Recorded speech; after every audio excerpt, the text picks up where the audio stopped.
Jen Paepke, proud principal, Cunningham Intermediate, and my partner. Brice Gustafson. We just want to give some highlights of kind of where we're at from the beginning of the year. Just kind of share some pieces there.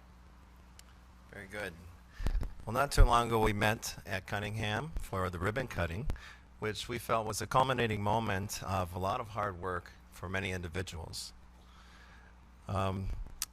This was honoring not just the hard work of those individuals, but the vision of the community, the board, and the children of our community to create a school that would be an intermediate model. One of the photos we have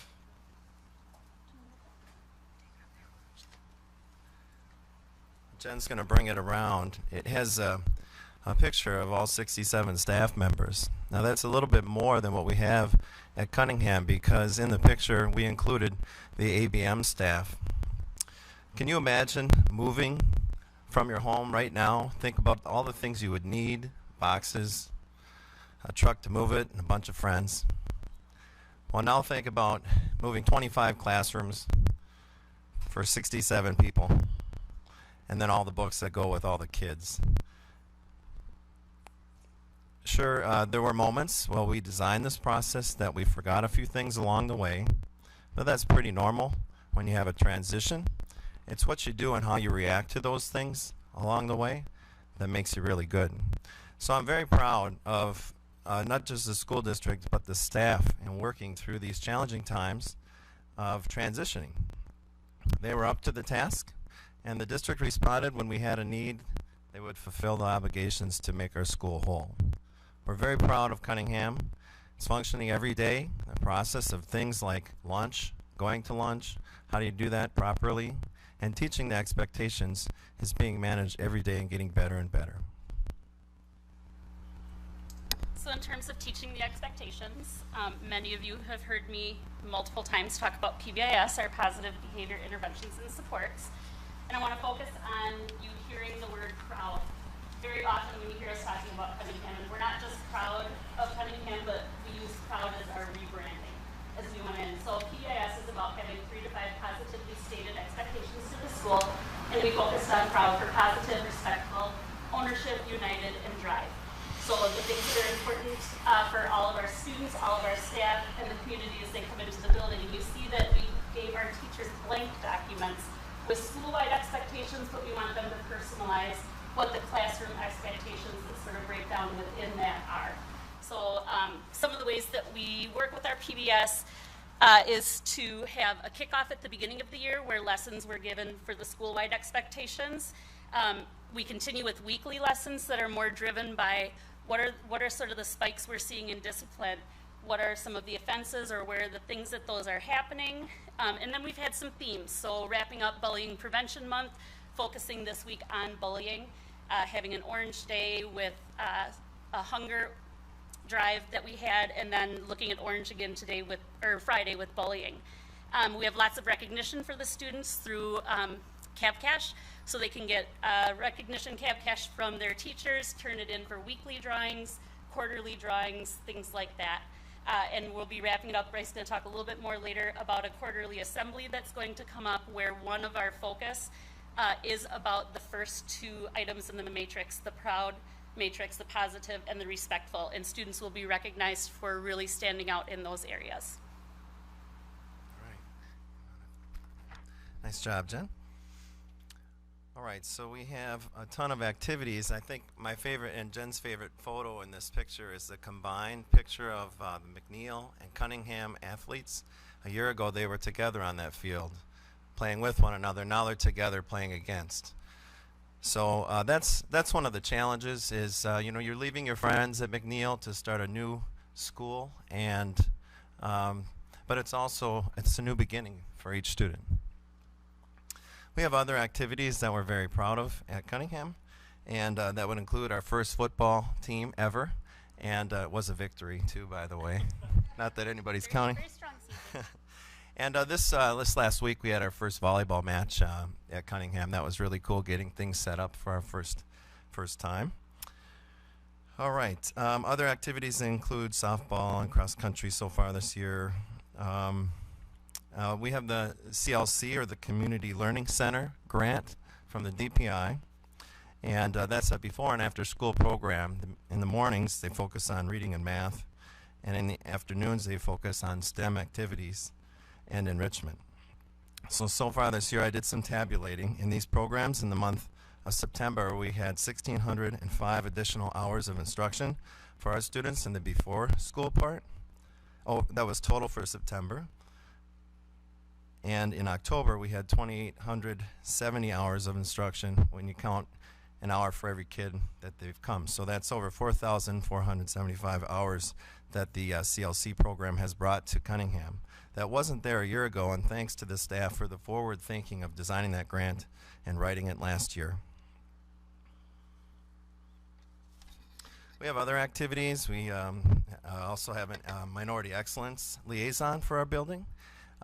We have a choir, concert band, destination imagination, drama, homework club, intramurals, jazz band, National Junior Honor Society, math team, musical, orchestra, a PBIS coach, student council, yearbook, math club, book quest, art club, and Just Say No. Those are just some of the activities at Cunningham. And through those activities, that was one of the commitments that we felt very strongly with, as we had parent meetings starting last January. Yes, your day might look different, but here are the different opportunities we have. So we're truly providing opportunities for kids from 7:40 in the morning until 5:45 at night, and doing that through such great partnerships with the Boys and Girls Club, and then the dedication of our staff who, sure, they're getting paid, but they're giving that time. And it's, you know, they're taking a long day and saying, I still want to commit what I'm doing to kids, and it's just been phenomenal. So as we move forward, we know that we were also just recognized at the state for the Beating the Odds Award, and it was wonderful to send a couple of the staff members who were there last year. Brice and I chose to have them go because that was not a part of something that we did. We wanted their recognition to be for the work that they did. And so now we set goals for our building in line with the district goals. How can we continue to get that recognition from the state? How can we continue to get that recognition in the district? So part of all of the new era is, what are the new benchmarks that we can create? So in line with the district goals, we're following the goal of guaranteed academic engagement time. One of the biggest changes that we're working towards in the 4-8 building, typically in the middle school, there would be an in-school suspension room. Okay, we're looking at transitioning that traditional in-school suspension to an academic intervention, behavior intervention room, so that students are coming in and not just sitting in and doing work and being quiet because they need to be suspended for the day, but what are we doing to incorporate some skill building, some social skills and things like that with the students as sort of a restoration and some prevention for the future. Increased achievement in reading. I can speak at the 7 and 8 level. Looking back at the data that we had from McNeil, we saw that our students in intervention, 64% of them made accelerated growth of a year and a half. I want to bump that up to 75% of our students making that kind of growth, and then seeing the same thing in our next goal with reading. The teachers then are in the process right now with the new evaluation system to create their own goals in the classroom that are really specific to what they're doing in the classroom, what they can have an impact on, and how they're going to have their students grow as well. So lots of goal setting as we go through, but taking the students from where they're at, and we're just keep on bumping them further. Okay, want to advance that? Very good. Well, we like to celebrate at Cunningham. And so far we've had 2 rec nights, and that's an activity for our students to do on a Friday. Keep them with us and together as a group, doing activities like dancing and hanging out in the gym and trying to beat their principal at basketball. Also, we've had an assembly this year. You can see some of the photos on the left and the bottom are some of the activities that were done in front of all their peers, and man, it was a great time. We really had a fabulous time. You can kind of peer into Cunningham's gym if you haven't seen it. You can see the climbing wall in the background, kids participating in the rec night, or the activities of the Pep Fest that we held. Some of the paneling in there. It's really cool, very pretty. If you ever like a tour, I'll be more than willing, or Jen can take you through if you'd like to meet up with us. We would love to walk you through Cunningham. They could come on the day that they just got free passes to our next rec night on the 21st, so they could just come earlier in that day and check out some other things in the building. That's right. We might put you to work, though, if you come. Just be warned. All right. So we have an upcoming assembly for recognition where we would review kids and their attendance, their grades, and their discipline, and reward them for those positive behaviors that we're looking for. Any questions about Cunningham and where we're at so far? I attended the open house and I was just amazed. Cunningham is where I went to elementary school from K through 6. No way. Yes. And I still had memories of so many things, but what a beautiful facility and use of the grounds. And anyway, to go into that building every day to work must be a pure joy, along with being with all those rambunctious youth. And speaking of that, I'm wondering how are the fourth and, I mean, how are the students integrating with the fourth, fifth, and sixth, and then the seventh and eighth on another level? How's that going? Okay, well, their day is pretty well separated.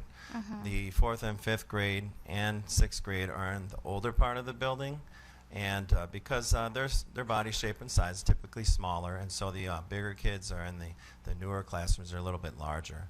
But it also provides a divide for the kids, because that was one of the things the community wanted, was to keep a divide there to make sure that the bigger kids weren't around. You could have 13 or 14-year-olds around, potentially 8 or 9. We really wanted to limit that, at least at the beginning, and maybe we could get them involved in helping out as a peer, maybe later on into the school year. But right now our schedule is very amenable to having our students go to lunch with just fourth and fifth grade students together, and then sixth grade are alone with just their sixth grade peers, and then 7 and 8 eat at their own times. So we've really taken a great amount of time at studying the schedule and getting better each day. But it was new, so it took a little bit of time to figure some of those things out. We're there now. And physical plant-wise, you think about the size of that building, and one thing that they did a fantastic job with was blending the old with the new. We have many different exits and entries. So every grade level has their own entry and exit. So beginning of school, when there's sort of some of that free time, that play time, we will see now some younger kids out front throwing footballs, doing their thing, some older kids out in back with basketballs. They have the opportunity to come in and eat breakfast together at the same time, but we have separate tables for them. Really the only time that everyone is all together is at dismissal time. And suddenly then I think the whole neighborhood feeling kicks in, that it's a very walkable space for kids. We have very little busing going on, not a lot of car pickup compared to what I saw when I was at McNeil. So as the kids kind of go out, I think they just get into that element of, we're walking with brothers and sisters and cousins, and there has not been, there were things that I worried about going from a school of that small size, a couple hundred, to almost 700, and the transitions at the end of the day have been really nice. Mm-hmm.